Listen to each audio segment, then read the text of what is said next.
I've got a question for you.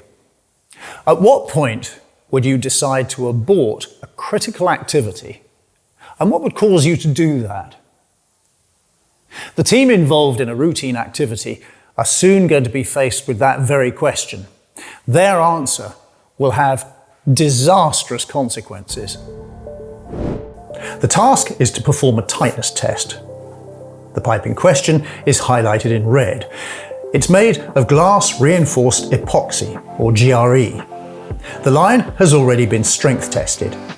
It was pressurized to confirm its structural integrity. Now the plan is to conduct a test at a far lower pressure to ensure joint tightness. No one is expecting any issues, especially as the test will be conducted by a specialist testing company. Tightness testing, like any pressure testing, is highly controlled.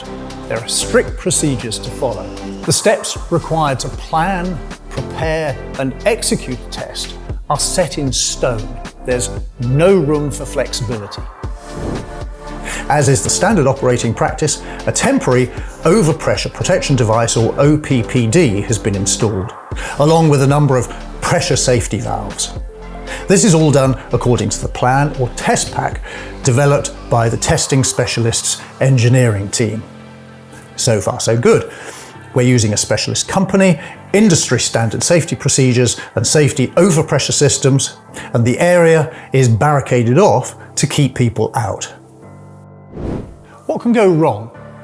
Well, first we need to look behind the scenes. What's really going on? The testing team are under pressure. The construction and commissioning phase is very nearly complete. The target date for startup is imminent, and that's driving everyone's thinking. There are deadlines to meet, tasks to be completed, and people start taking shortcuts, like the ones I'm about to describe. Here's a simplified diagram to explain how the task will be carried out. The system under test has 4 injection points and a number of check valves, so the contaminated water that will be in the pipe when it's commissioned can only flow in one direction. That's from right to left. This is the plan. Temporary hoses and jumpers are to be fitted to the 4 injection points.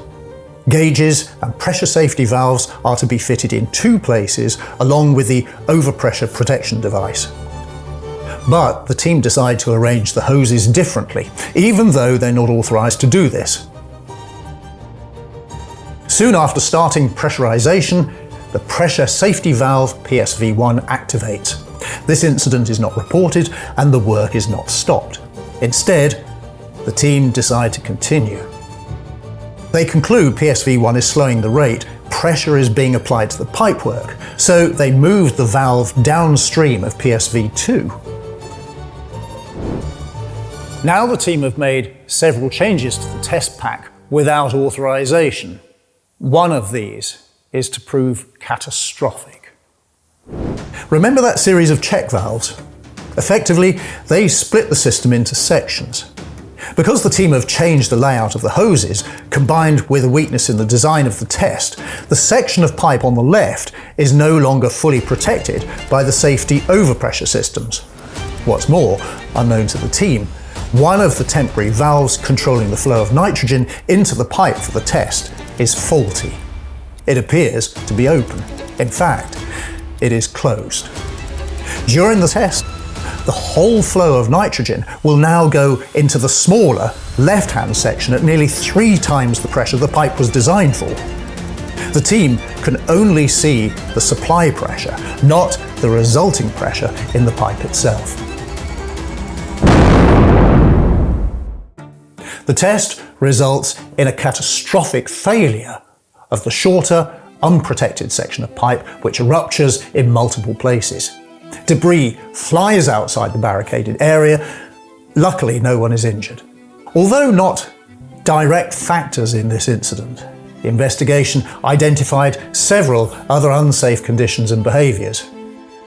The specialist company's programme to assess the competency of their technicians was ineffective.